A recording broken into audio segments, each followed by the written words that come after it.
Hi friends, I hope everyone's doing well. I was inspired by these two 5-inch square collages that I made in my last video. I'll link that video in the description area if you haven't watched it and want to take a look. My plan is to take these two small collages and recreate each one larger. The larger collages won't look exactly like the smaller ones since I have more surface to cover. I'll be using these 80-pound papers as substrates for each collage. I cut the papers to 11.5 by 14.5 and marked a border for the finished artwork to be the standard size of 11-inch by 14. I gave myself a 1/4-inch border around all four sides in case my measurements are slightly off. If I decide to mount these collages on wood panels, I'd rather have the artwork slightly larger and trim the edges instead of having the artwork slightly too small. Besides the substrates, I'll be using painted papers and text ephemera, similar but not exact to the ones I used for the 5-inch collages. I'll be using liquid glue instead of a glue stick since there's more surface to cover, and of course scissors. That's it, so let's get started. I'm keeping the 5-inch collage out as reference. I'm not exactly recreating it, just having it out for inspiration. I like to trim the old book pages so only the text is remaining. For this collage, I'm positioning the pages so the text is vertical. It'll be a good contrast to the painted papers that will be placed horizontally. It's a subtle thing that will elevate the design. I'm adding liquid glue in sections instead of applying it over the whole area where the paper will be placed.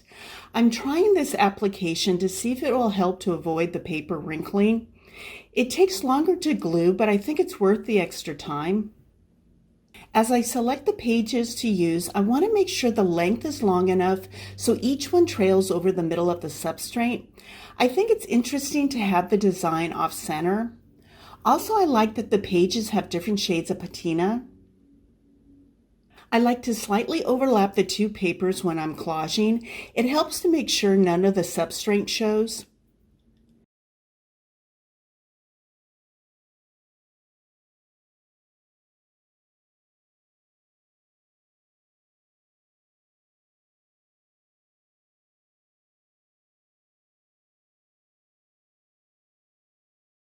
It's also helpful to have a tool that will smooth out any wrinkles that may occur and to make sure the paper is secure to the substrate. I'll add music as you watch me finish gluing the old book pages to the substrate. We'll talk again when I start gluing the painted papers.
The 5-inch collage leans light in value, so I want this larger collage to be more balanced.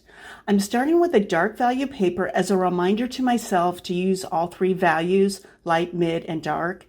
I consider the old book pages as a light value. I'm working from the bottom of the substrate moving upwards. It really doesn't matter where you start collaging.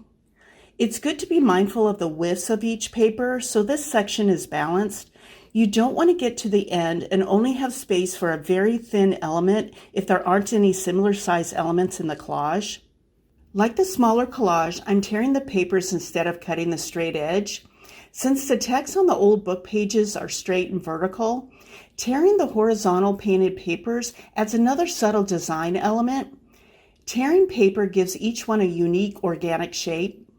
You will notice as I build the collage that I'm auditioning some of the papers to see if I want them under or on top of the previous paper.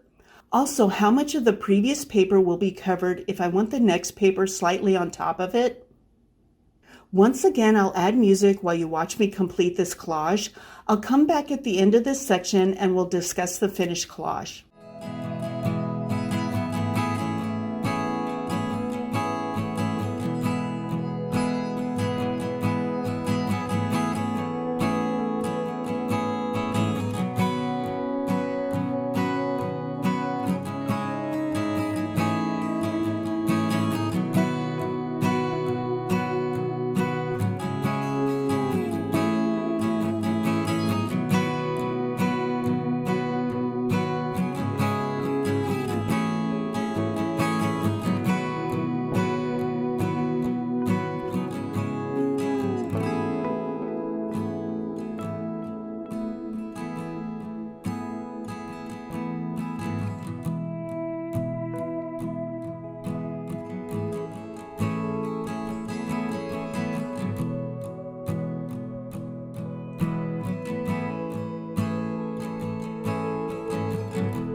Here's the finished collage. The composition is similar to the 5-inch collage, but there are differences.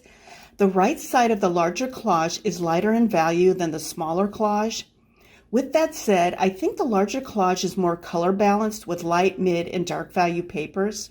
I like that in both collages there aren't any duplicate papers. I can see creating another similar collage with papers in a greater variety of lengths and widths. All in all, I'm happy with the way this collage turned out. Let's go on to the next one. I'm starting this next collage by marking an off-center vertical line. Since I'm using two different types of papers for the ground or first layer, I want to make sure where the papers meet is off-center. This line is 7 inches from the left edge. I decided once again to use the street pages from an old Thomas guide for the left side. These pages read as a dense pattern. The other large paper had text that was too spread out. I'll be placing these pages so the text will be vertical. After these papers are glued down, I'll work on placing the old book pages on the left side. Before I add music, I want to mention that the book pages will be placed upside down with the text in a horizontal orientation. Since the papers on the left side have a vertical orientation, it's another subtle design element to have the papers on the right side horizontal. I'll come back after the ground layers are glued.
I trimmed off the papers that extended past the edges. It helps me to get a better look at the area that I have to work on. I have the small reference collage out again for inspiration. The painted papers will have torn edges like the small collage. This time I'm starting in the middle of the substrate. I want to cover more of the ground layer with painted papers. Also, I want to push myself to use a variety of colors and patterns together that are outside my usual style. I'll add music during this section of the video and come back when the collage is finished.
Here is the finished collage. I like this larger collage a bit more than the 5-inch collage.